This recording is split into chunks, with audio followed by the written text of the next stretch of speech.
pessoal. Não coloquei meu nome na lousa, eu me chamo João. Tá? E hoje a gente vai falar do livro do Tércio, A Ciência do Direito. É um livro pequeno de tamanho, tem umas 100 ou 110 páginas, mas que traz um conteúdo bem denso para a gente estudar.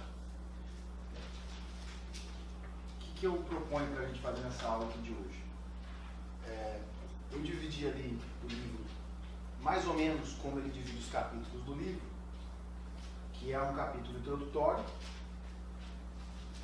que ele fala basicamente dos problemas da conceituação de ciência.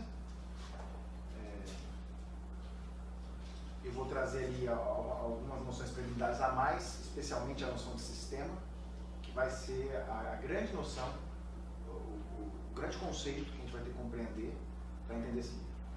E depois ele faz um panorama histórico, que é onde eu quero focar bastante. Ele faz um retrospecto histórico da ideia do direito como ciência. Que de alguma maneira essas duas primeiras partes elas fornecem os elementos necessários para você conseguir compreender o que vem depois, que são 3 capítulos que vão falar de teoria da norma, uma visão analítica, teoria da interpretação e, ao final, teoria da decisão. Então aqui é uma divisão só para a gente ter clareza de como o livro funciona. Eu vou focar muito mais nas 2 primeiras partes, porque elas fornecem os elementos para uma compreensão do texto. É um texto que é pequeno, mas ele é muito denso, ele traz conceitos difíceis, alguns conceitos bem complexos. Então eu acho mais importante a gente focar nesses aspectos estruturais, porque vocês tendo essas noções claras, você consegue ler depois os capítulos e compreendê-los de uma maneira muito mais adequada do que ler eles sem ter essa noção prévia, que eu vou trazer inclusive questões que não estão no livro. Vou trazer alguns elementos que vêm de outros livros do próprio Tércio, que eu acho que facilitam bastante a leitura deste aqui, e de algumas coisas também de aulas dele que eu me lembre, e noções que eu sei que é relevante para o professor Tércio, e que eu sei que estão aqui de alguma maneira. Mas esse livro é uma espécie de consolidação. Ele sintetiza muita coisa. E é por isso que alguns trechos dele são trechos muito complicados de serem lidos, porque são 2 parágrafos em que ele vai explicar ali uma discussão filosófica entre 2 correntes de uma maneira que fica difícil de você compreender sem ter noções que são externas ao livro. Então, por isso que eu quero focar muito nas 2 primeiras partes, para depois entrar nos 3 temas específicos ali. Então, dentro dessas noções preliminares, o livro traz só a problematização da ideia de ciência. Né? Mas veja só, logo no começo, a primeira frase do livro, ele já diz o seguinte: costuma-se, de modo geral, entender a ciência do direito como um sistema de conhecimentos sobre a realidade jurídica. Aqui, ele vai trazer a problemática do livro, que é o seguinte: o direito sendo visto como um sistema e as consequências disso. Então, o ponto central para compreender essa obra é entender a ideia de sistema. O que é sistema e quais são os efeitos de você se referir ao ordenamento jurídico como sistema jurídico. E aí ele vai passar a parte histórica, entendendo isso. Quer dizer, como que a ideia, você percebe no panorama histórico dele, que ele está preocupado quando a noção do sistema foi ou não foi usada, se o direito era ou não era sistemático, e como que a ideia de direito como sistema se relaciona com a ideia de direito como ciência. Essa é a problemática do livro. Então, os 2 conceitos centrais que eu vou falar um pouco aqui são ciência e sistema, para a gente compreender um pouco. Ainda que ao longo da exposição histórica, a gente vai entendendo melhor o que é essa ideia de sistema, que é uma ideia bastante abstrata, inclusive. Então, primeiro, ciência. Né? Aqui, o livro traz algumas questões sobre ciência. Coloca a ciência como ligada à ideia de método. Isso vai ser importante ao longo do livro. A ideia de que para ser ciência tem que ter método. É algo bem básico de qualquer ciência. E que a ciência vai trazer com um conjunto de enunciados. Né? Esses enunciados, que a gente vai chamar de alguma maneira de constatações, que buscam explicar de forma verdadeira algum aspecto da realidade. A ciência vai trazer esses enunciados para buscar explicar de uma forma fidedigna aspectos da realidade. Ela faz isso por meio do que a gente sabe que são regras gerais. Ela vai trabalhar com experiência para depois chegar numa regra geral e dizer, olha, de acordo com a regra geral, acontece e acontecerá isso. E aí a gente tem aquela divisãozinha básica de que a ciência nos traz hipóteses e nos traz também teorias. As hipóteses seriam, obviamente, aquelas constatações não comprovadas, pelo menos não no aspecto prático, não na experiência. E as teorias seriam aquelas que seriam comprovadas. Aí nós temos uma questão que é típica do direito que a gente enfrenta. O direito é uma ciência jurídica, ciência política. O que essas ciências, o direito visto como ciência, tem a ver com as hard science, ou com o que a gente chama por aqui de alguma maneira de ciências exatas? Aquela ciência de verdade, que tem assertividade, que tem a certeza, que tem a previsão, que você pega a teoria, pega a lei da física e ela com certeza será verificada. Por que no direito a gente não tem essa certeza? Né? E aí aqui é uma questão que é importante compreender quando a gente fala de ciência, essa divisão de ciências que a gente coloca como sendo naturais, ligadas ao mundo da natureza, e ciências que são ligadas à cultura humana, que alguns livros vão chamar de ciência cultural, outros vão falar de ciências humanas. A grande divisão das duas é que, primeiro, toda ciência tem objeto de estudo. O objeto de estudo das ciências naturais são objetos naturais. O objeto de estudo das ciências humanas são manifestações da cultura humana. Só o humano produz cultura. Só o humano produz cultura. Então seriam dois objetos de estudos distintos. Quando você mexe com a natureza, elementos da natureza, e aqui eu estou pensando desde de elementos físicos, leis físicas, lei da gravidade, né?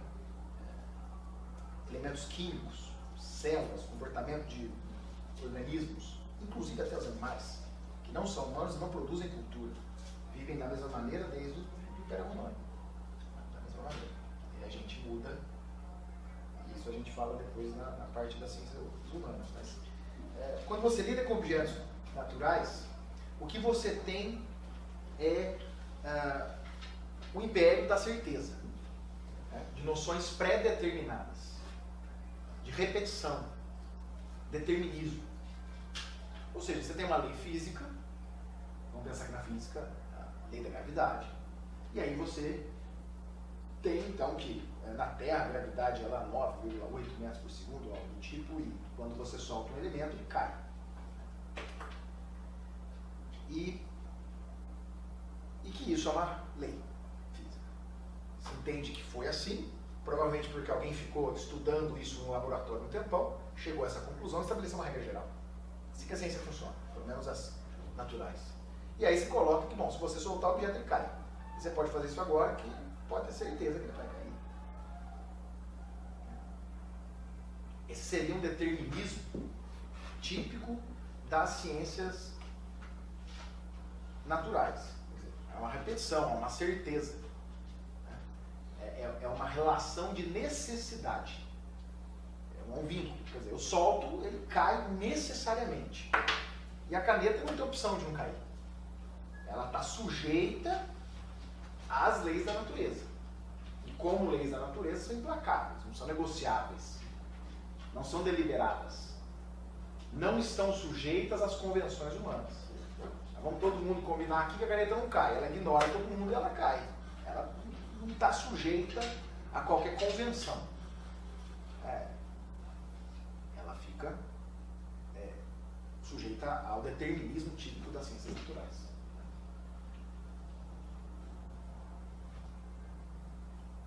Lógico, você pode problematizar isso também. Pode falar, bom, mas se eu soltar a caneta agora, ela vai cair?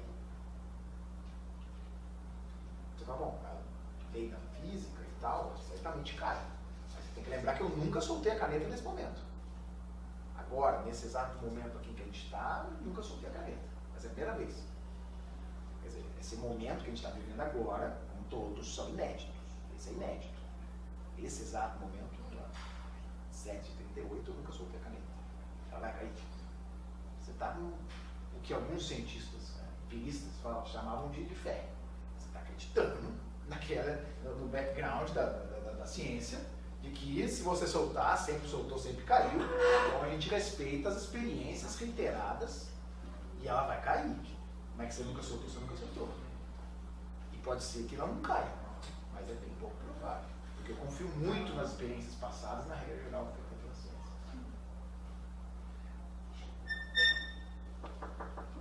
Bom, e aí do outro lado nós temos as ciências humanas. Já as ciências humanas lidam com manifestações da cultura humana. E, portanto, não estão sujeitas àquelas características da ciência natural. Ou seja, não há determinismo, não há certeza, não há relações de necessidade, de repetição, vínculos necessários. O que há, na verdade, nas ciências humanas é o império da chamada liberdade. Porque os humanos pressupõem que são, de alguma maneira, livres.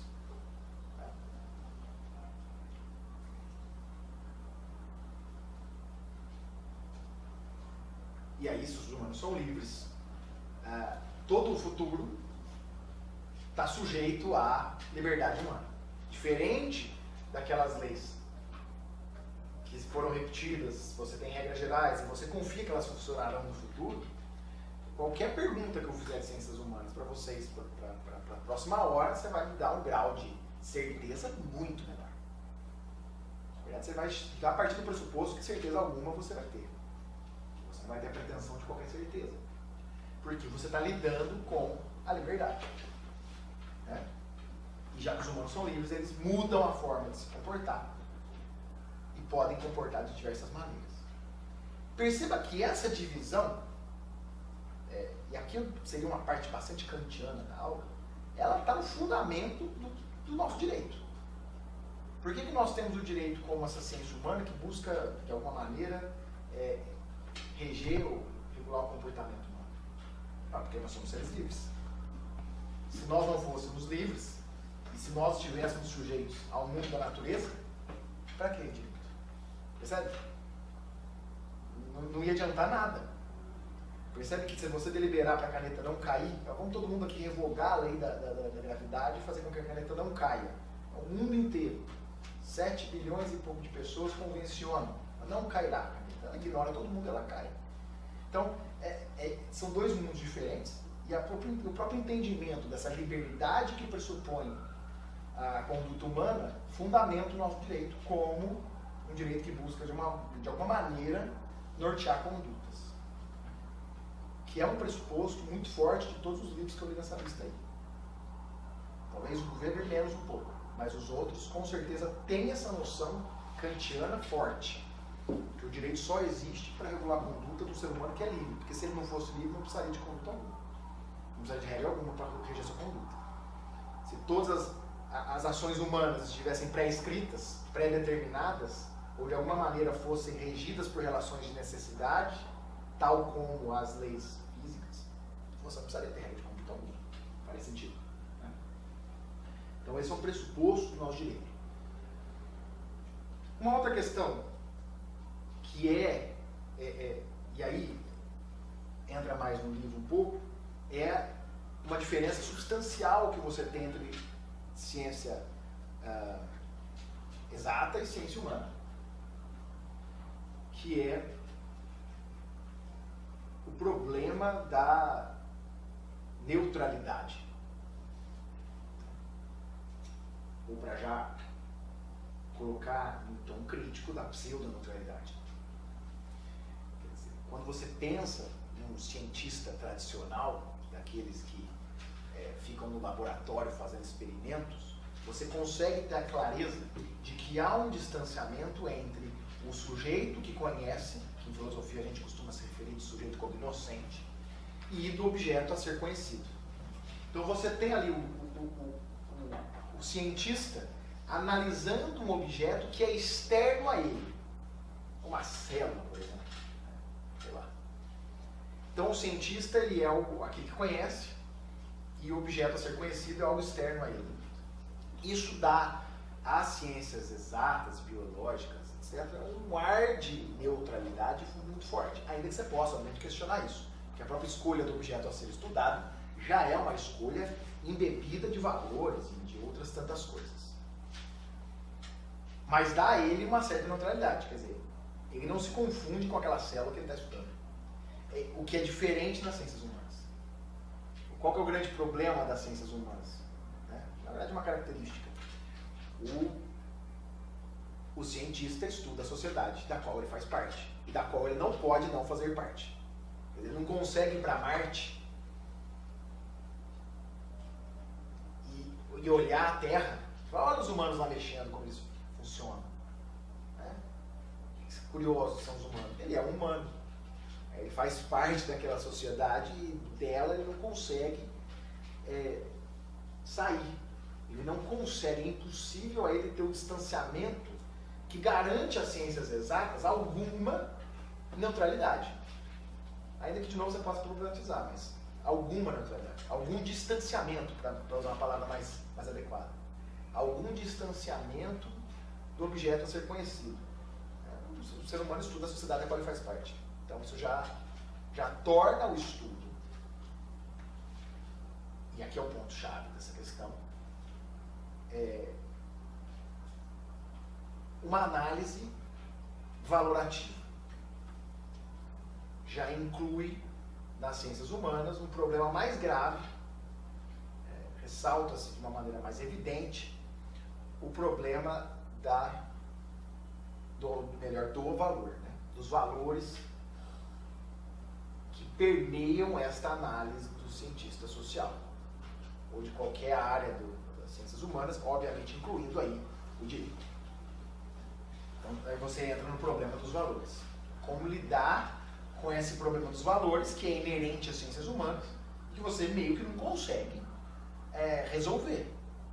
Você não consegue estancar. Você não consegue, de forma definitiva, vedar a interferência de valores numa análise sociológica, numa análise jurídica.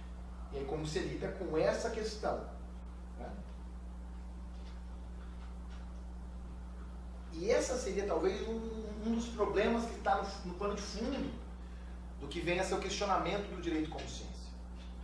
A tentativa de implementar, ou de colocar o direito dentro de uma cientificidade, de sistematizar o direito para que ele, sendo sistematizado, torne-se cada vez mais uma ciência, e aqui cada vez mais eu quero dizer no sentido de se aproximar aquelas ciências que são tradicionalmente ciências,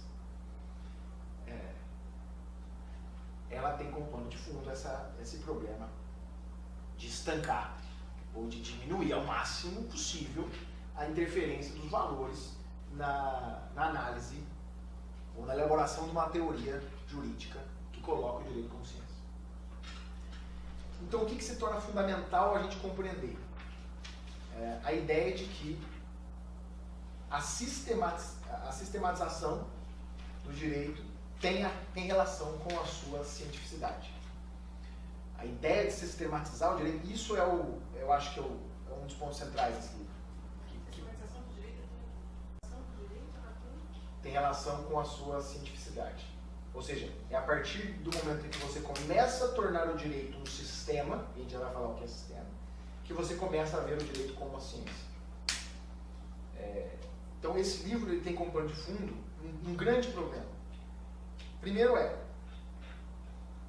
enxergar o direito como um sistema. Quais são as consequências disso? E o grande pano de fundo que está ao longo, pelo menos dessa exposição histórica, é quando que a noção de sistema foi introduzida na história do pensamento, isso dentro de todos os ramos de conhecimento, e quando que ela foi absorvida pelo direito, porque isso para o Tércio vai coincidir com a cientificidade do direito. É na medida em que o direito ganha sistematização que ele ganha cientificidade. Na hora que ele olha para os momentos históricos mais passados, como o direito romano, ele não vai ver sistema nenhum. E aí ele não vai ver nenhuma ciência jurídica. Como os próprios romanos não chamavam de jurisciência, chamavam de jurisprudência. A arte de uma prudência e não da ciência. E aí, aos poucos, ele vai ganhando sistematicidade e vai ganhando cientificidade. Até o momento em que ele é sistematizado e aí é apontado como ciência. Então, é importante entender que essa obra, ela coloca os dois conceitos, de sistema e de ciência, caminhando juntos. E faz esta análise. É isso que conduz o livro. Então, é fundamental aqui a gente já delinear, dentro dessas noções preliminares, o que é sistema. Eu vou trazer aqui alguns conceitos que não têm a ideia de trazer uma compreensão do que é sistema de uma maneira ampla, né? Quer dizer, eu vou apresentar um conceito de sistema aqui bastante preliminar, só para que a gente consiga fazer a exposição do panorama histórico, e ao longo do panorama histórico a gente vai entendendo melhor o que é sistema. Porque, de fato, é um conceito bem complicado, bem atual, e muito importante, se não um dos mais importantes para compreender essa obra. E essa explicação do que é sistema não está aqui. Esse é um problema. Tá? Não tem aqui um capítulo que diz o que é sistema. O professor Tércio vai trazendo a ideia de sistema ao longo da exposição histórica. Ele vai dizendo, olha, aqui não tinha sistema, aqui não tinha, aqui começou a ter, e o sistema é isso, e ele vai jogando conceitos do sistema ao longo do texto. É um conceito meio que pressuposto, por isso que eu acho importante trazer algumas ideias aqui do que é sistema. Ainda que eu vou explicar mais ao longo da exposição. Sistema, primeiro traz uma ideia de todo. Tá? Sistema é um todo. E a grande questão do sistema, para entender o que é um sistema, é compreender que o sistema pressupõe dois conceitos fundamentais, dentro e fora. Pense num sistema e você pensa que ou alguma coisa está dentro dele ou alguma coisa está fora dele. Portanto, o fundamental do sistema é aquela linha divisória dele, que divide ele do ambiente no qual ele está situado. O sistema é um todo, né, que pressupõe dentro e fora. Já vamos começar a trazer um pouco de ideia do que é um sistema jurídico. Quem é que diz o que está dentro e o que está fora do sistema jurídico? Por exemplo, o controle de constitucionalidade. E aqui você tem que ter noções básicas kelsenianas para entender o que eu estou falando. E compreender que quando o controle de constitucionalidade diz essa norma é inconstitucional, ela está fora. Essa norma é constitucional, ela está dentro. Então, não tem norma que está no meio termo. Ou ela está dentro do sistema, ou ela está fora do sistema. Então, o sistema pressupõe dentro e fora. Ele é um todo que pressupõe o que está dentro e o que está fora. Portanto, o que caracteriza o sistema, e aqui é algo bastante abstrato, é essa linha divisória entre o que é sistema e o que é o ambiente no qual ele está situado. O sistema, para continuar existindo, precisa continuar reproduzindo este limite que o caracteriza, que o difere de outro sistema ou de um ambiente no qual ele está. Então, a diferença entre o sistema e o ambiente precisa ser reproduzida pelo sistema para continuar existindo. O sistema vai reproduzindo essa diferença entre o que é ele e o que não é ele, e assim ele se perpetua. Até porque se ele começar a confundir com o próprio ambiente, ele some. E eventualmente vai estar dentro de um outro sistema maior.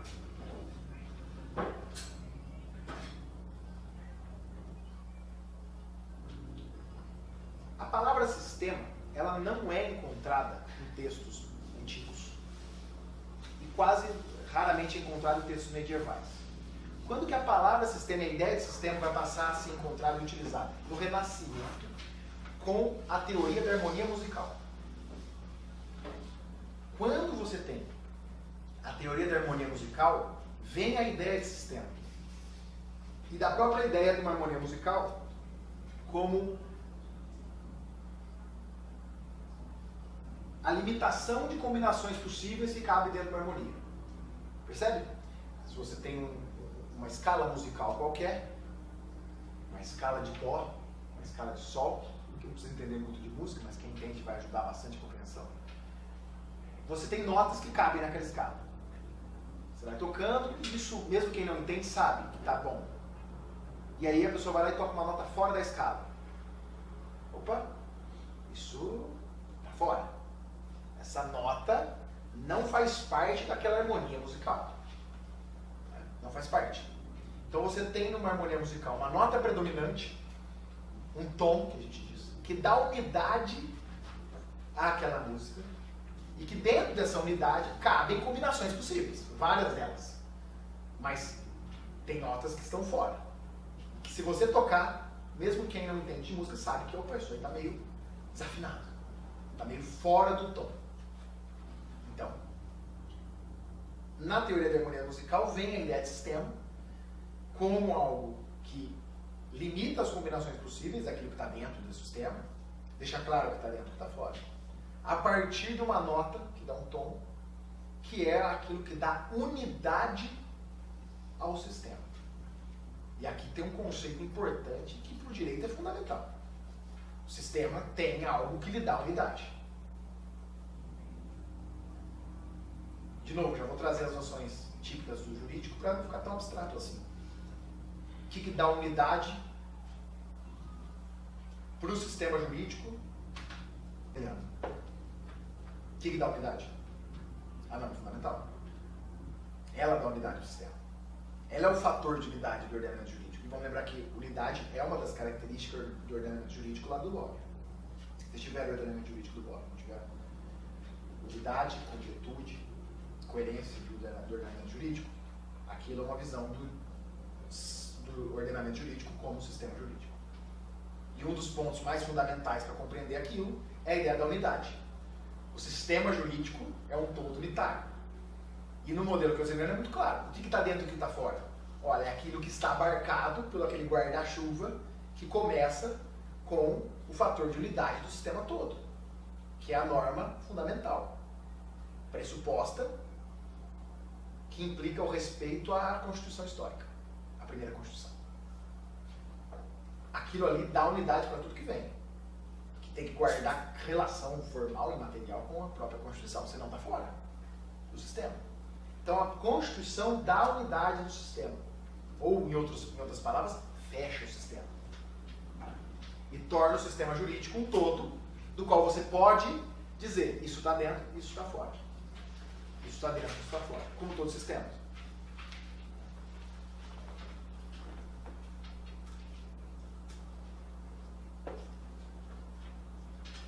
Tranquilo? Muito abstrato? Médio? Tranquilo. Bom, então assim, para a gente fechar essa primeira parte e ir para a parte histórica, onde os dois conceitos, tanto de história, de ciência, quanto de sistema, vão ser trabalhados constantemente, a gente vai melhorar a nossa compreensão dos dois. Mas a ideia aqui é compreender a problemática do livro. quando que eu vejo o sistema quando que eu vejo o direito como sistema, quando e como eu vejo o direito como ciência e qual a relação desses dois assuntos, sistema e ciência. Essa é a tônica do livro. E aí começa o panorama histórico, que é onde vai ficar mais claro essa ideia do direito como ciência dentro do contexto histórico, né? Dentro de uma abordagem histórica, qual é a historinha do direito como ciência? É isso que ele conta aqui. E se coincide com a história do direito como sistema. É isso que é curioso. Então ele divide aqui em 5 etapas. Direito romano, os glosadores na Idade Média, a Era Moderna, a escola histórica, século XIX, que é um ponto central do livro.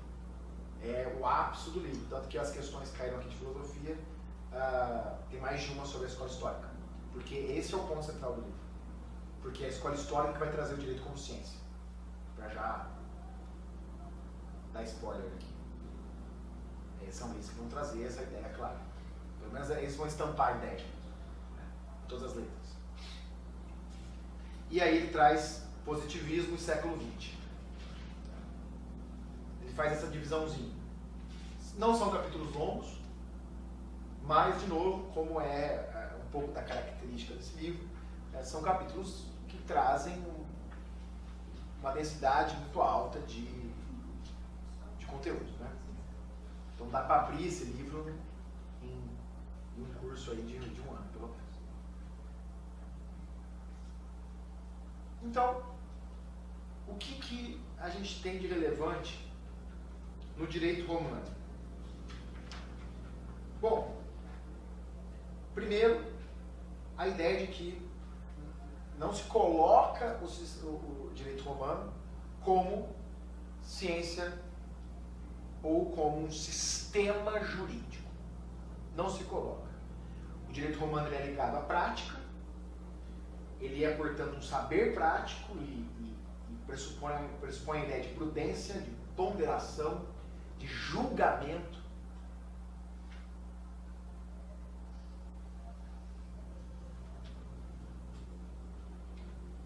E aí, o que é curioso é que um ponto central do livro, que é a escola histórica, que o principal representante é o Savigny, ou Savigny, né? Ele escreve um livro chamado Sistema de Direito Romano Atual. Ele escreve um livro chamado Sistema de Direito Romano.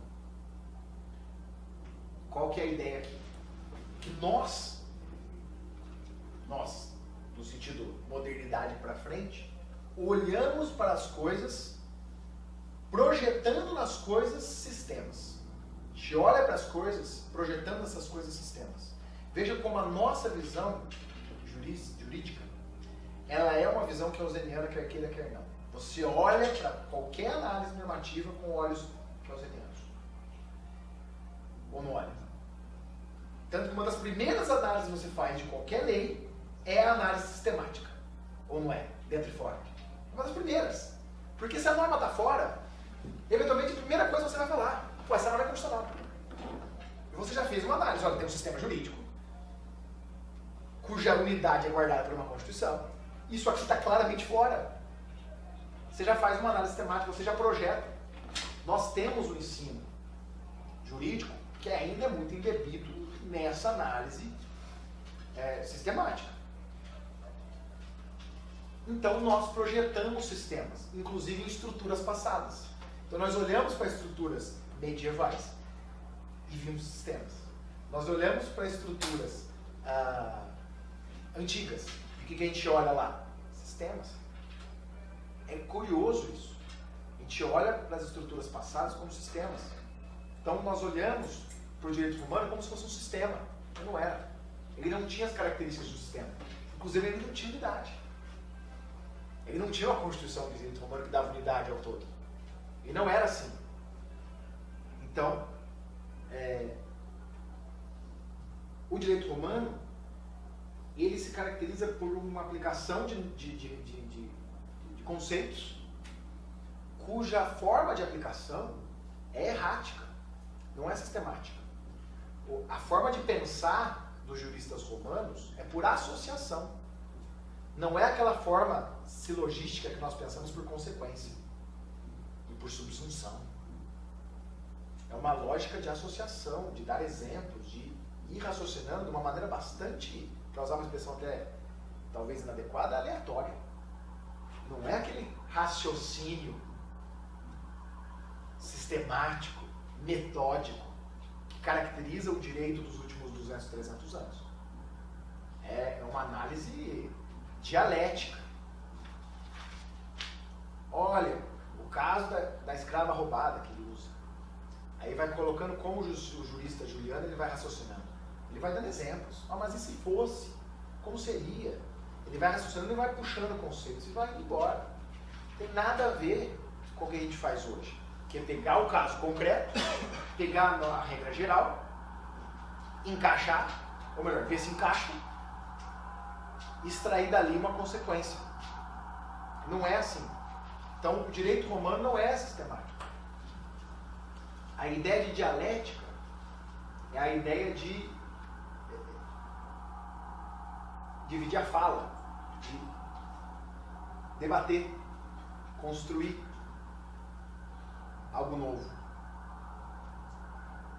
E não se relaciona com definir, trazer uma definição. Perceba que a palavra definir, ela vem de defines, colocar fim. Isso é fundamental. O que são definições? Pega aqueles contratos grandes. Tem as primeiras 3 páginas do contrato. Definição. Vendedor, aquele que vende.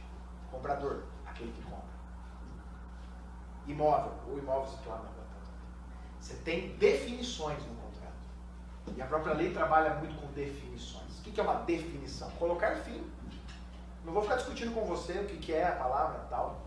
Vamos resolver o que ela significa. Vamos definir, vamos colocar fim a essa discussão, porque ela pode ser infinita. E a partir do momento que eu coloco uma definição no tema, ele fica delimitado. Ou seja, acabou a discussão sobre ele, e a partir dali você decide, você progride. No direito romano você não tem definições. Você não tem definições. Se você não tem definição, você não fecha o sistema. Se você não define os conceitos, eles ficam todos eles, de alguma maneira, abertos, sujeitos a uma abordagem exetética e, portanto, não dogmática, que é aquela que fecha e, portanto, define, coloca fim em discussão e ponto. Então você fica sem o sistema. Conceitos abertos, aleatórios, um apanhado de normas. O que você tinha lá eram os chamados topoi, topos, lugar, comum, retórico. Palavras que você se refere ao uso capião, o Estado. Palavras que são tópicos retóricos, lugares comuns retóricos. Mas você não tem definições, você não tem clareza ali de conceitos delimitados, definidos. E aí, portanto, o sistema fica, ou melhor, não tem sistema, né? Se torna um direito de alguma maneira assistemático, sem aquela característica típica dos sistemas que é a unidade e a coerência. Pelo menos a do nosso ordenamento jurídico, como a gente estuda no positivismo. Ele não tem essa unidade e coerência. Nenhum jurista romano virava para o outro e falava, não, mas isso não se coaduna com o nosso sistema jurídico. Ah, mas isso não tem relação com o conjunto de decisões que nós tomamos nos últimos 5 anos, que formam um todo, que a gente tem que de alguma maneira ter coerência com ele. Não tem esse tipo de raciocínio, esse tipo de raciocínio é nosso. E a gente às vezes projeta isso em outras estruturas. Mas o direito romano não tem. Então, essa seria a grande característica do direito romano. A ideia de que não é um sistema. Percebe então que a ideia de falar que, a ideia de expor o direito romano no panorama histórico é basicamente para colocar que não havia sistema. O que ele diz? Que a ciência do direito começa com os glosadores. Bolonha, século XI. os glosadores medievais, que faziam as famosas glosas. Ele coloca que a ciência do direito começa ali. E por que ela começa ali? Que começa a ter ali alguma noção de sistema. Alguns métodos. O que faziam os glosadores? Bom, eles faziam as famosas glosas, comentários à margem da lei. Tinham a ideia de que os textos não podiam ser mudados, eram aqueles. E, portanto, havia uma ideia de dogmatizar a forma de interpretar os dogmas. Então, você fazia comentários, ou seja, de alguma maneira, interpretando aquela lei. E perceba então que a ideia de interpretação também está associada com a ideia da cientificidade do direito de alguma maneira. O trabalho desses juristas é o quê? Dizer o que diz a lei. Mas o que diz isso aí? Não está escrito. Então, você precisa fazer um comentário adicional. Ora, se você precisa fazer um comentário adicional, é porque parece que aquelas informações que estão na letra da lei, ela não tem tudo que é necessário para compreendê-la de uma maneira bastante ampla. Então você faz comentários adicionais para compreender.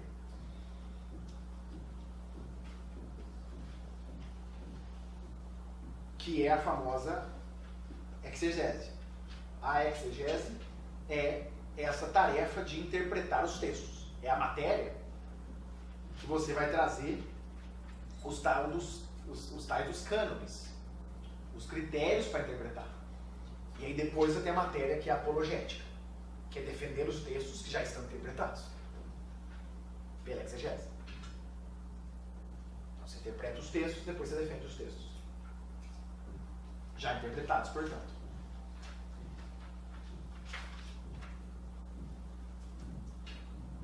Então aqui a gente já vai começar a ter alguns problemas, algumas questões que vão começar a surgir de uma maneira ainda que muito embrionária. A própria ideia da interpretação e dos métodos, das formas como eu posso fazê-lo.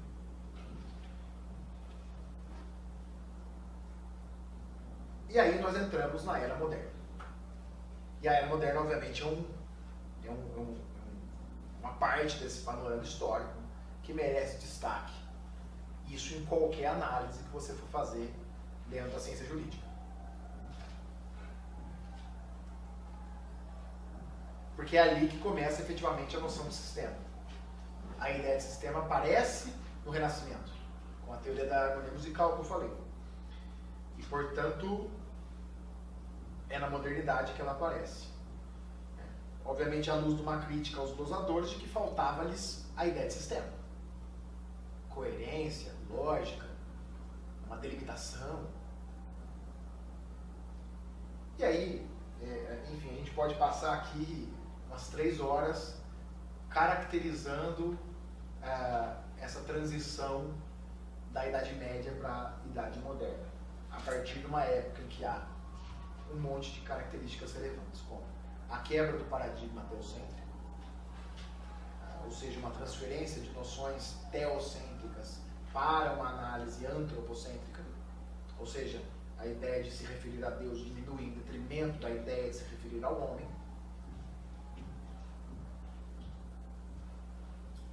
A descoberta de novos povos através das grandes navegações e o encontro do outro, e o outro que tem características físicas, culturais absolutamente distintas e questionamentos complicados que decorrem disso, inclusive aqueles questionamentos como eles são humanos também ou não, e o que gera um impacto nessa sociedade de compreender que existem humanos com culturas tão distintas e que adoram deuses tão distintos quanto os nossos. Um reforço da individualidade.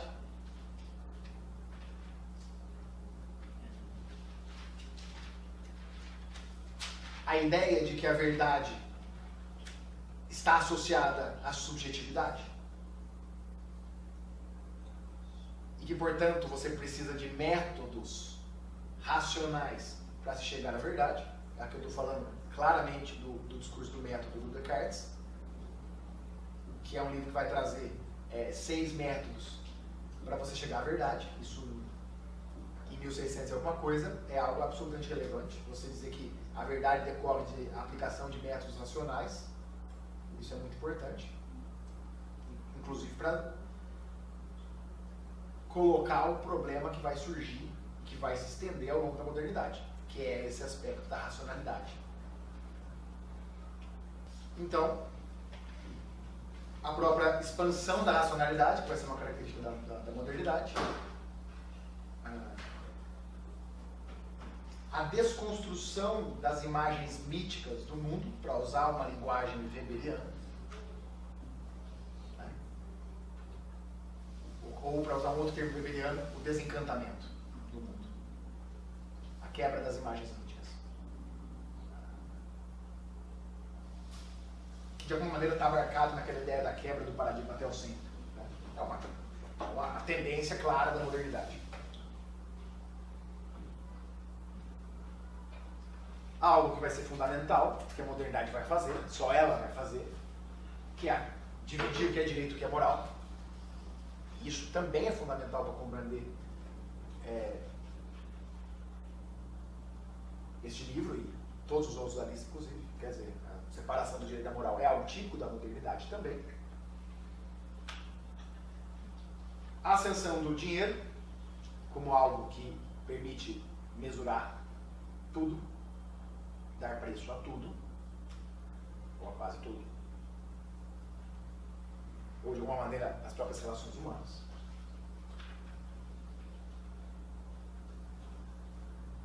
A quebra da unidade medieval. E aqui está um problema chave, né? A quebra dessa unidade medieval. Como que você resolve na modernidade o problema dessa quebra da unidade medieval? Em que você vai ter um monte de indivíduos que agora reafirmam a sua individualidade, que eventualmente, um pouquinho depois, passam a reafirmar a sua liberdade de expressão e a sua liberdade de consciência religiosa. Como que você harmoniza, como você coloca essa sociedade, que possui uma pluralidade muito grande de formas de vida, de formas de compreender o mundo, de eticidades, cada um com a sua percepção, compreensão, práticas, ações diferentes. Como você dá unidade a isso tudo? Totalmente rompido. Quando você tem a quebra da unidade medieval. Como você dá coesão a isso? E aí essa noção de sistema busca fazer exatamente isso.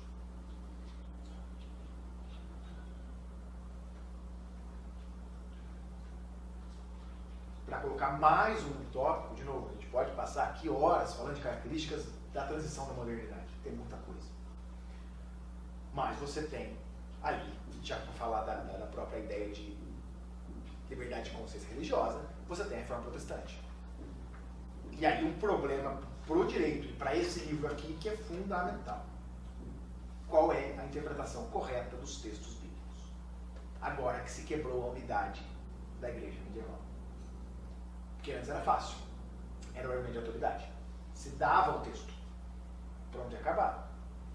Agora você tem uma ideia de que existe um sentido na leitura do texto. Como é que eu chego nele? E como é que eu sei que esse sentido é o correto? Será que há um sentido correto? E um monte de perguntas que emergem desta questão, dessa abertura à interpretação. E aí o grande fenômeno da Bíblia é como que a partir do mesmo texto tem-se tantas leituras distintas.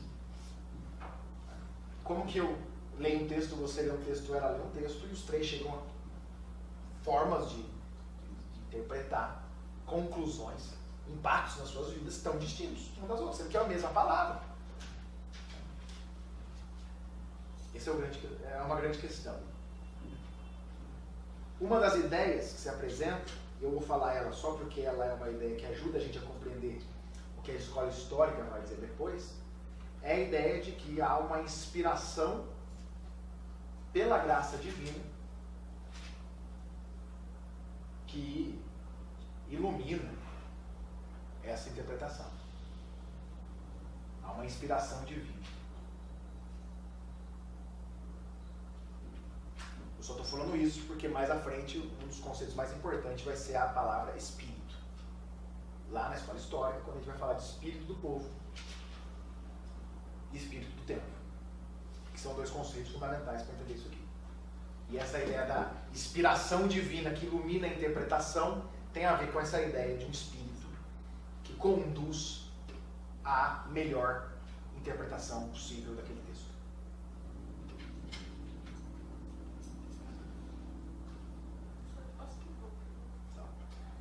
Nesse aspecto, então, não cabe à criatura ou ao ser humano ter esse acesso, mas sim a divindade permitindo que se alcance. Aqui a gente está num momento histórico em que essa relação está começando a cambiar.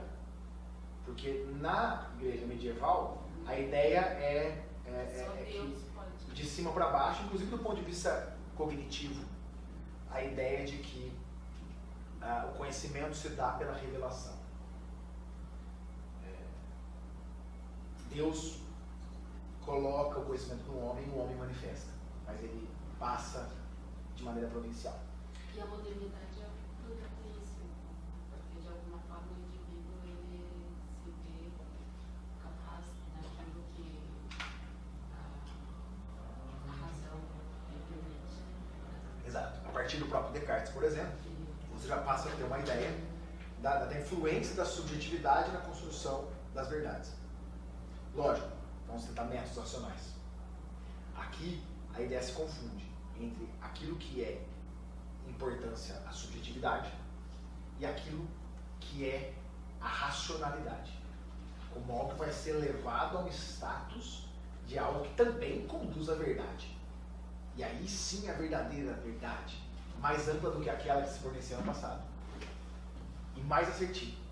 É uma crença dessa racionalidade universal no método, na ciência, que ela só cresce nesse período. E aí essa noção de que a quem cabe a interpretação, ela começa a se misturar aqui. Por isso que eu falei que há uma interpretação, a abertura dos textos, e isso pressupõe que você tem um problema no sujeito que conhece, porque o texto é o mesmo. Ora, se o objeto é o mesmo e três pessoas distintas chegam a interpretações distintas, o problema com certeza está, ou o problema não, a diferença está no sujeito que conhece. Logo, você estaria certo, se ressalta a subjetividade. Mas eu coloquei ao mesmo tempo a ideia da inspiração divina que coloca, o que é a interpretação correta, porque a gente está num momento de transição. Desse ponto de vista, é um momento de transição. Então, existe aí uma mescla dessa questão. E ao lado, a ideia da racionalidade. A racionalidade não está vinculada, de alguma maneira, à interpretação dos textos bíblicos, mas a todo o resto está. A forma como se chega à verdade e tudo mais. E aí você passa a ter a ideia de sistema como algo que vem dar essa unidade que foi quebrada com essa transição para a modernidade. Foi decomposta de alguma maneira. E aí o que você tem é uma composição feita por sistemas. E aí você passa a ter a própria sociedade sendo vista como um sistema. A sociedade é um sistema, e dentro da sociedade o sistema jurídico, o sistema econômico. E a ideia de sistema passa a ter uma relevância grande.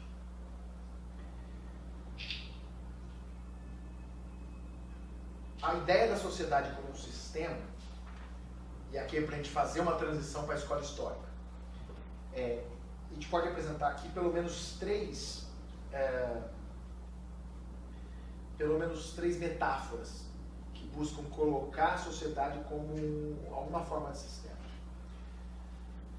Duas delas são muito simples, muito interessantes também, que é a ideia da sociedade como um sistema mecânico e a ideia da sociedade como um sistema orgânico.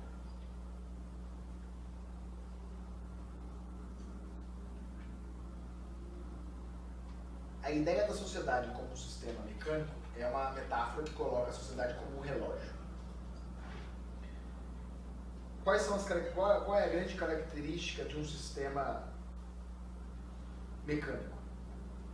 A grande característica do sistema mecânico é que você desmonta o relógio, tira os parafusos do relógio, tira os botões do relógio, tira a tela do relógio, o vidro, tira enfim, as partes todas do relógio, 100 partes distintas, cataloga as partes, analisa as partes, remonta as partes e você tem um sistema que funciona. E um sistema que funciona a partir de um todo que é o conjunto das partes. E aí você junta aquelas partes, funciona o sistema. Um sistema mecânico. O todo, ele é a soma das partes. A sociedade seria vista no aspecto mecânico como a soma das partes. Perceba quanto que estender essa ideia de a sociedade como um sistema mecânico, ou melhor, estender a ideia de um sistema mecânico para a sociedade nos traz a ênfase no indivíduo. Se eu falo para você, a sociedade é um composto, ou melhor, é um todo, composto pela união das suas partes, quem são as partes? Os indivíduos. Os indivíduos compõem a sociedade. Então é uma ênfase do indivíduo, algo típico da modernidade. Algo típico da modernidade. Que obviamente acarreta a própria ideia de direitos individuais, claro. Por outro lado, o sistema orgânico, né, não é a soma das partes. Então, se você faz a mesma coisa que você fez com o relógio com um animalzinho, não funciona. Pega um animalzinho, tira todas as partes, remonta, você não tem um animalzinho. Não é a soma das partes. Aliás, quantas partes tem um animal? Uma das respostas que daria mais uma horinha de aula é infinitas. Então, quantas partes tem? E o problema não são as partes, porque você une e você perde aquilo que era essencial no animal, que é a vida, que é um elemento emergente da união daquele todo, que só existe dentro de uma combinação específica que dava unidade àquele todo. E, portanto, não dá para você confundir sistemas mecânicos com sistemas orgânicos.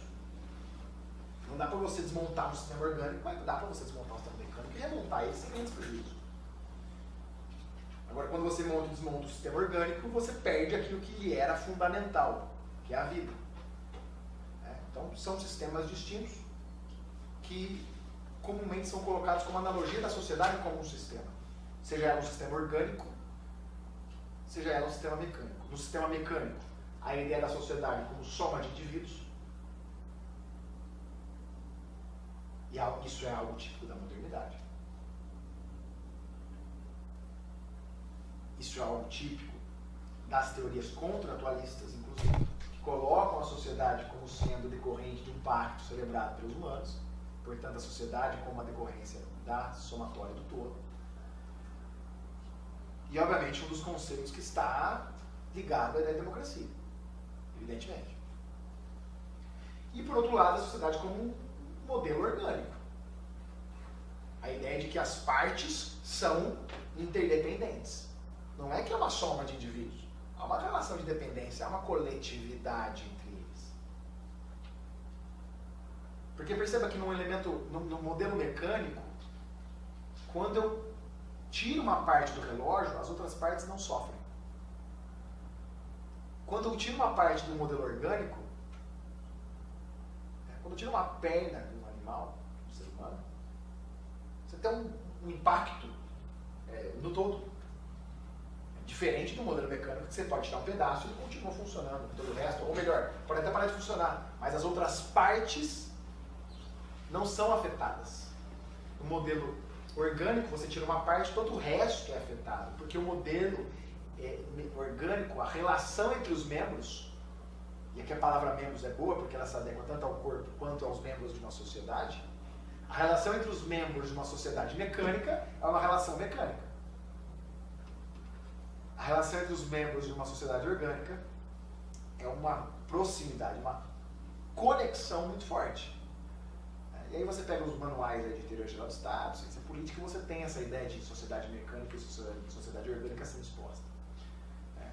Um exemplo de sociedade orgânica seria a própria família. Quando um membro da sua família sofre, você sofre também.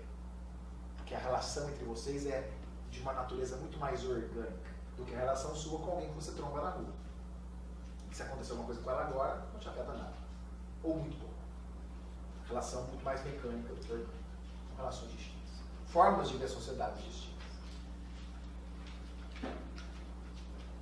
E por fim, a grande analogia para entender a história, para a gente caminhar na aula.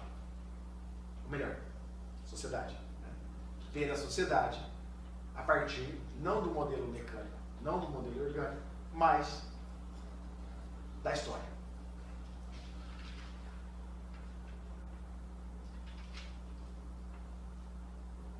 O sistema social enquanto história, com um sentido dado pelo tempo. Um sentido dado pelo tempo, pela história.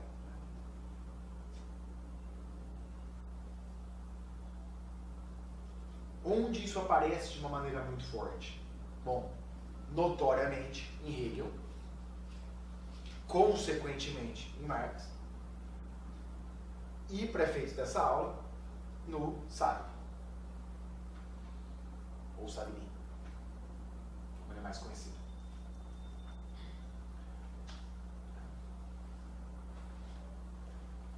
A ideia de que o direito tem a sua essência dada pela história.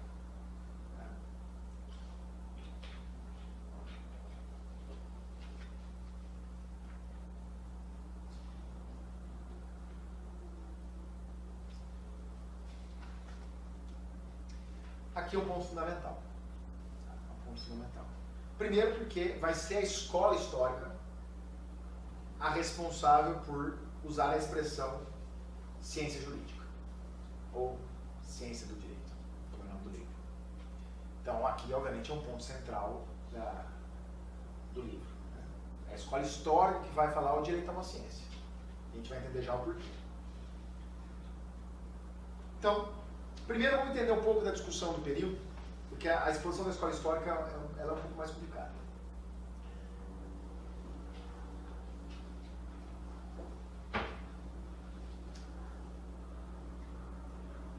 O que aconteceu no século XVIII?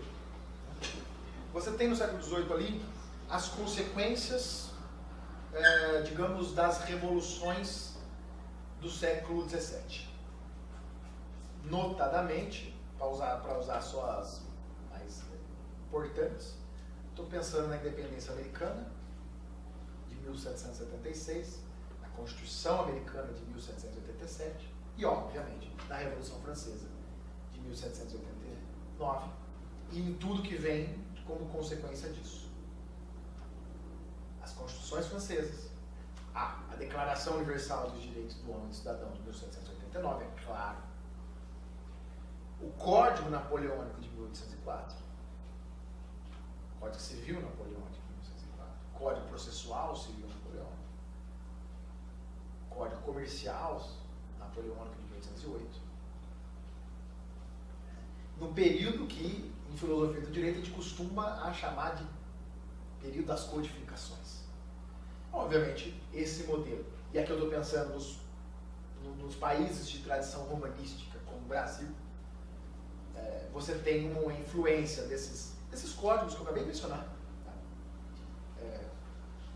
Para todos os países de tradição romanística, que obviamente vão ter 20, 30, 40, 50 anos a partir desses eventos que eu narrei, códigos claramente baseados nesses documentos que eu mencionei.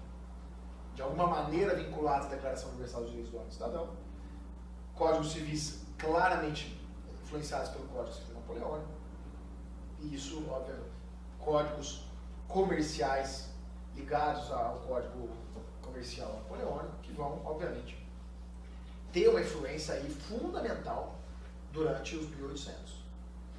Ora, se o direito passou a ser agora objeto de códigos jurídicos, escritos, grandes, com constituições, a gente mudou o modelo jurídico do que a gente tinha 100, 200 anos atrás disso. Deixa de ser um direito arbitrariamente imposto ou arbitrariamente aplicado em tribunais feudais ou reais de alguma maneira, e passa a ser um direito que está escrito, a regra é única.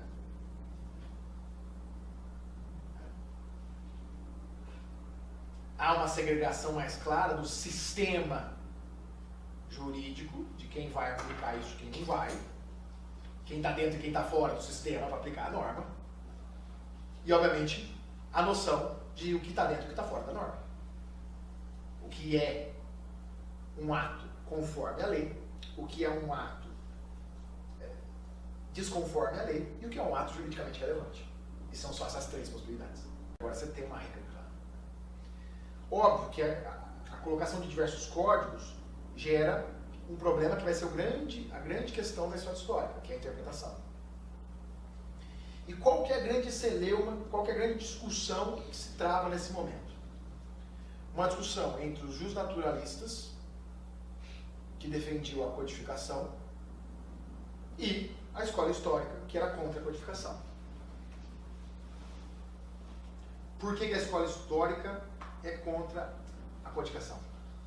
Porque o direito não pode ser colocado no papel de forma escrita, petrificado. Porque se o direito é um produto da história, o direito é um elemento vivo. Então, se o direito é um elemento vivo, você não pode em 1804 falar que ele é uma coisa, porque em 1810 ele é outra coisa. Por quê? Muda. A sociedade muda. A história caminha. Ou, para já usar a expressão, é outro espírito do povo. É outra história. É outro povo. É outro momento. O direito tem a sua essência dada pela história, que, portanto, ele é vivo. Ele é um produto da história. E aí a gente vai ter o foco dos codificadores, ou melhor, daqueles que defendem a codificação, na ideia de que você tem que sistematizar o direito. O direito tem que ser sistematizado. A norma tem que ser sistematizada. Vamos entender o que é a norma jurídica, a relação entre normas. E do lado da escola histórica, o que você vai ter? Vamos sistematizar a interpretação. É ela que é relevante.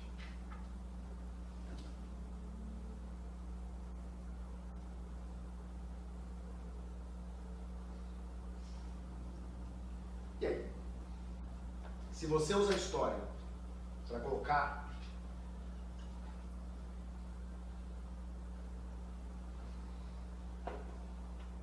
ou melhor, se você coloca a história dentro de uma perspectiva sistêmica, você vai entender que os fatos que caracterizam a história mudam. A própria história muda.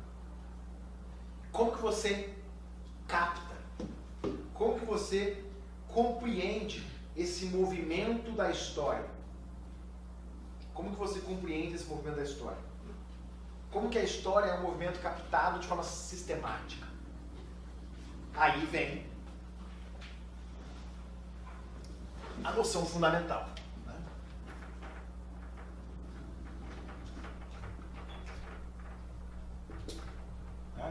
Volks. Povo, Geist, tempo. Ou melhor, espírito.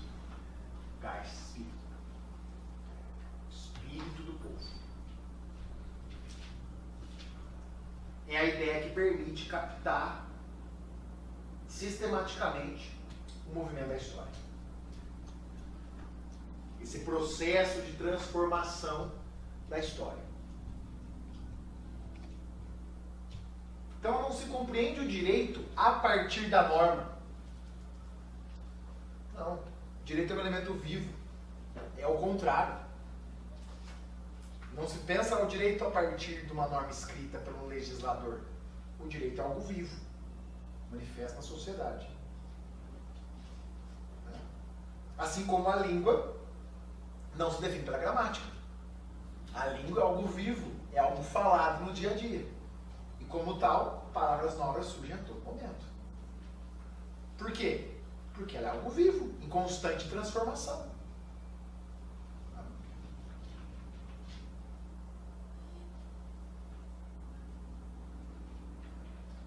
E é esse espírito do povo que fornece unidade para esse sistema.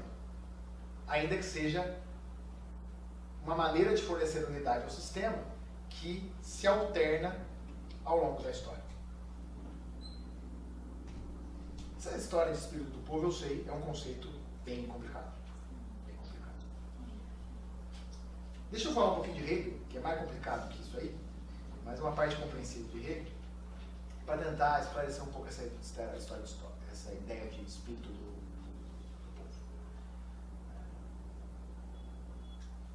Veja só como que é a visão da filosofia da história de Hegel. Talvez isso ajude um pouco a compreender.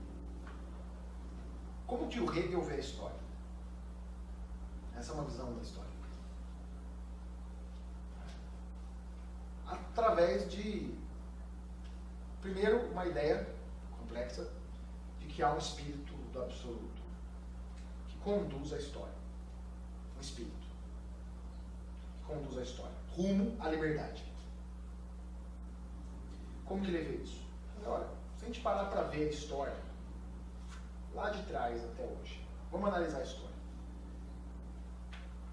Impérios orientais, por exemplo, os persas. Quem era livre lá? Só um. O Rodrigo Santoro lá do filme, interessante. Ele é livre. É o Xerxes. Ele é o único livre lá. Todo o resto não cogita, não compreende, não diz que não é livre porque a ideia nem existe para eles. Enquanto súditos de um imperador, um império oriental, típico da antiguidade. Quando você caminha um pouquinho na história e vai para os modos de vida grego, romano, você percebe uma manifestação desse espírito da liberdade que guia a humanidade numa sociedade que já não é tão restrita assim, é verdade.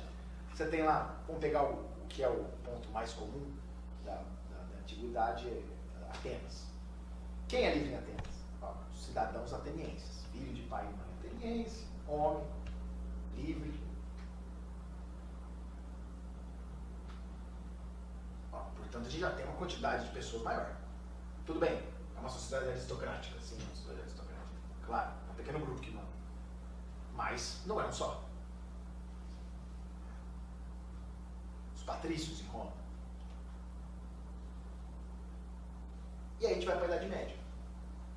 E na Idade Média você tem aquela sociedade estratificada, aquela pirâmide social, os servos e os camponeses, como depois a gente vai chamar de terceiro estado, nobreza, clero, a realeza, como classes sociais, ou estamentos, na verdade, seria a palavra mais correta, ordens sociais, livres. E uma parcela, uma porção grande, de novo, é claro, sim, uma sociedade aristocrática, evidente. Mas, de novo, manifestação do espírito da liberdade que vai acendendo. E aí a gente chega no Estado moderno. Aquele Estado criado e regido por uma Constituição escrita, em que todos nascem livres e iguais. Por aí vai. E aí a gente tem para o Hegel o ponto final da história. Acabou a história, tudo bem, muito obrigado, agora ninguém precisa escrever mais nada, porque a história acabou. O Estado moderno é a grande descoberta da racionalidade humana que compatibiliza as liberdades de todo mundo é livre no Estado moderno. Resolvido o problema da história, o espírito que guiava a história rumo à liberdade se manifestou no final da história. O Estado prussiano para o Hegel é o final da história. Pronto, todo mundo é livre e acabou o problema. Perceba que a visão do Hegel da história é uma visão de manifestação do espírito da liberdade. É como ele olha para a história. Os hegelianos vão ter uma divisão clara dos hegelianos de direita, que obviamente concordam com a ideia de que o Estado é o cara da história e resolveu o problema. E obviamente os hegelianos de esquerda que vão compreender que o Estado é mais um produto da história para fazer a dominação de classes. Aliás, a visão marxista, por exemplo, vê essa mesma história do Hegel, que o Hegel vê como a extensão do império da liberdade, ou a manifestação do absoluto da liberdade, como uma história de luta de classes. deixa eu recontar a história. Olha lá a Patrícia dos Plebeus. Olha lá as revoluções liberais. Todas. Pega o modelo histórico do Hegel, pega a dialética hegeliana, mas traz a dialética para o campo da realidade material e das lutas efetivas, e não das lutas de ideia do espírito de liberdade ou algo que valha isso. Mas enfim, isso é outra história. Então, para o Hegel, veja só, quando o Hegel viu,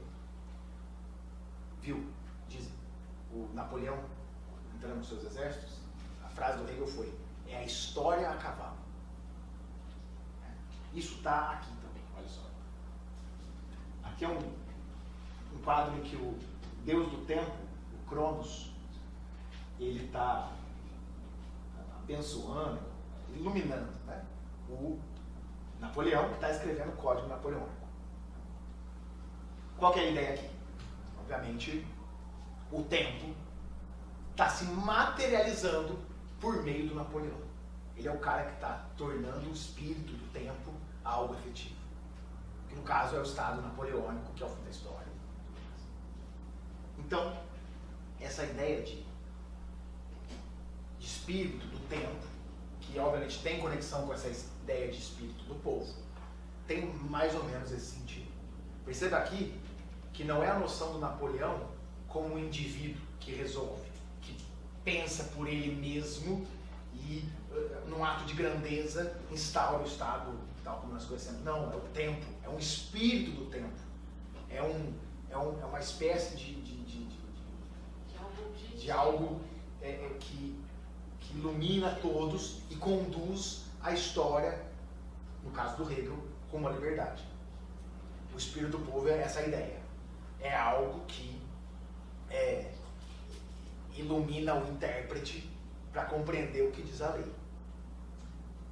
Ou melhor, para compreender o que é o direito. O direito se manifesta pelo espírito do povo. E o espírito do povo se transforma de tempos em tempos. Não pode fixar em um código o que é o direito. Porque com isso você está anulando o fato principal de que o direito é uma manifestação, é um produto vivo da história. Esse espírito tem alguma coisa relacionada com divindade? Tem a ver com aquela noção que eu coloquei lá na interpretação medieval, de que a correta interpretação lá na Idade Média é aquela feita pela inspiração divina.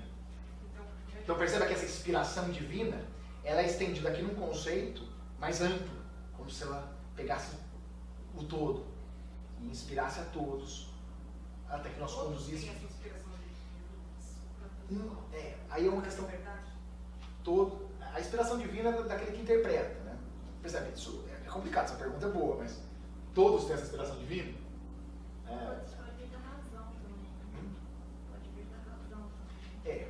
Aí já é um conceito diferente. A inspiração divina é algo que eu nem dá para explicar em palavras. Quer dizer, é um negócio que quem tem ou quem não tem. Primeiro, como que eu vou definir? Como que eu vou saber? Eu vou falar, eu tenho.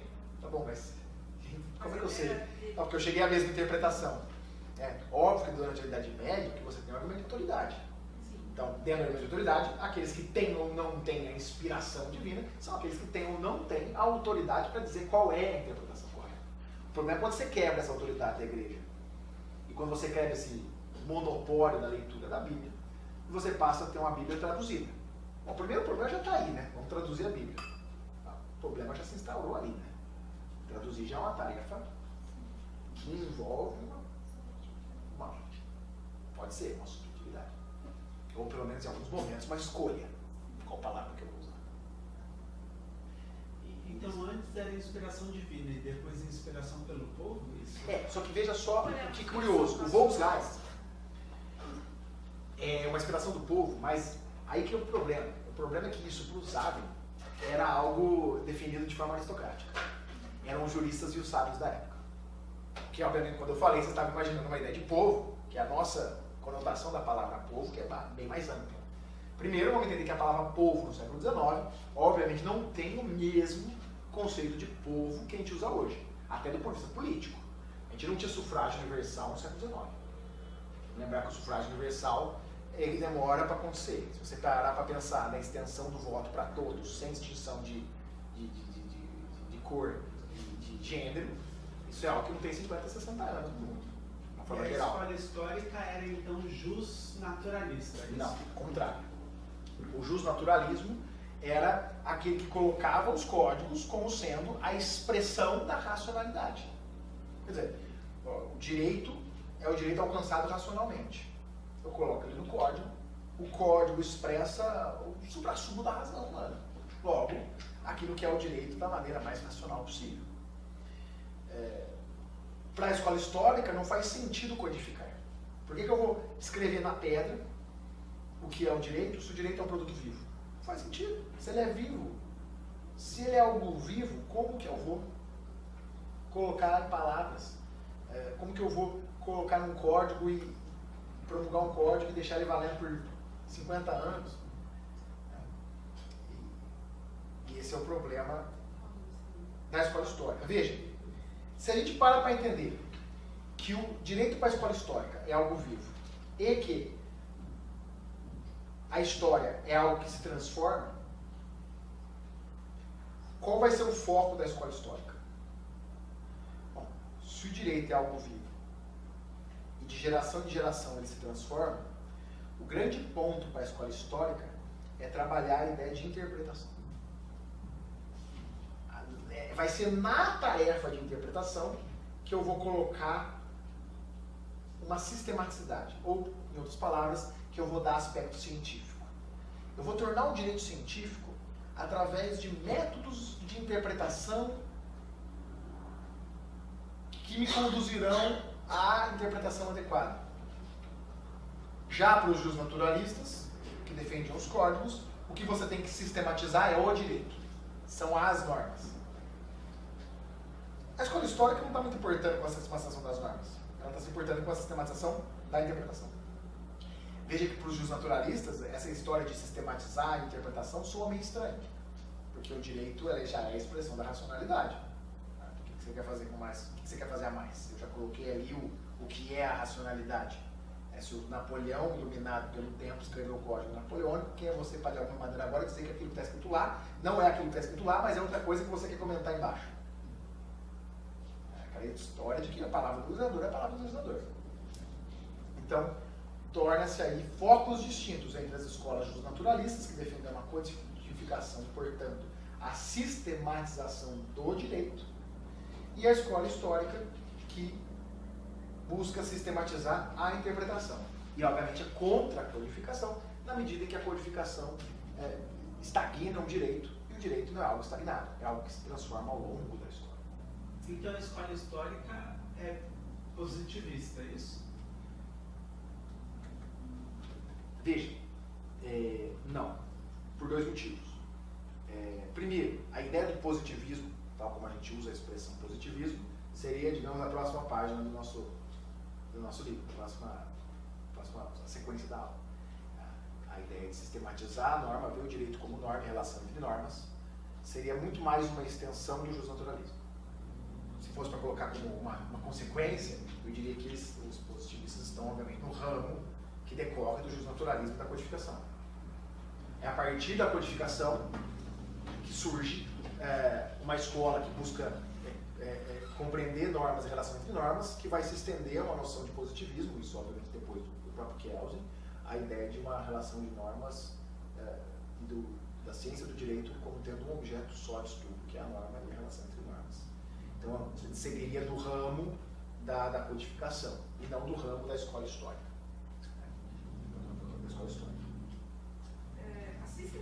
Aqui da escola histórica, a sistematização da interpretação, ela é com base numa expressão de racionalidade ou de um espírito do povo, da liberdade? É isso? Bem, aqui veja, eu diria que são os dois de alguma maneira. Por quê? Primeiro que para a escola histórica o que é relevante é o espírito do povo. Captar a essência da história, que é aquilo que tem que de alguma maneira te iluminar na interpretação, claro. Mas vamos entender que na modernidade para frente, a racionalidade impacta tudo. Você não vai tirar de mais nada aí. partir da instauração da modernidade, tudo que se coloca, tudo que se faz, parte da racionalidade. Inclusive tem pensadores que vão contra a racionalidade. Isso inclui os críticos ao que a gente chama de projeto moderno, ao projeto do iluminismo, ao projeto da racionalidade. Nietzsche, o próprio Foucault entra dentro disso, Deleuze, Bataille, um monte de outros, que o próprio Habermas tem um livro que é o Discurso Filosófico da Modernidade, que ele vai falar, olha, tem um monte de pensadores aqui, são 10 ou 11 pensadores, que são contra o projeto moderno, são contra essa ideia de racionalidade. Aí ele vai um por um criticando. E a maior crítica dele é, desculpa, mas eles estão querendo questionar a racionalidade se valendo dos métodos racionais da modernidade. Então, assim, depois da modernidade instaurada, se eu perguntar se vale da racionalidade ou de outra coisa. Bom, da racionalidade você pode ter certeza que ele vai se valer, como tudo na modernidade até hoje. Então, tudo passa a ser influenciado pela racionalidade. Pelo menos. Então, obviamente que tem um impacto dos dois de alguma maneira. A grande questão você passa a ter os métodos interpretativos, aqueles lá que estão no livro estão nos livros de ED no geral, gramatical, interpretação lógica, interpretação histórica ou histórico-evolutiva, interpretação sistemática. A gente fala um pouco mais disso lá na teoria da interpretação. A questão se você tem agora métodos hermenêuticos e a interpretação, portanto, decorre da aplicação de métodos, é metódica, portanto, o resultado disso é um resultado científico. Então, está aí um pouco a lógica do porquê que a escola histórica coloca o direito como ciência. Se você tem métodos para interpretar, o resultado da aplicação de métodos é um resultado científico.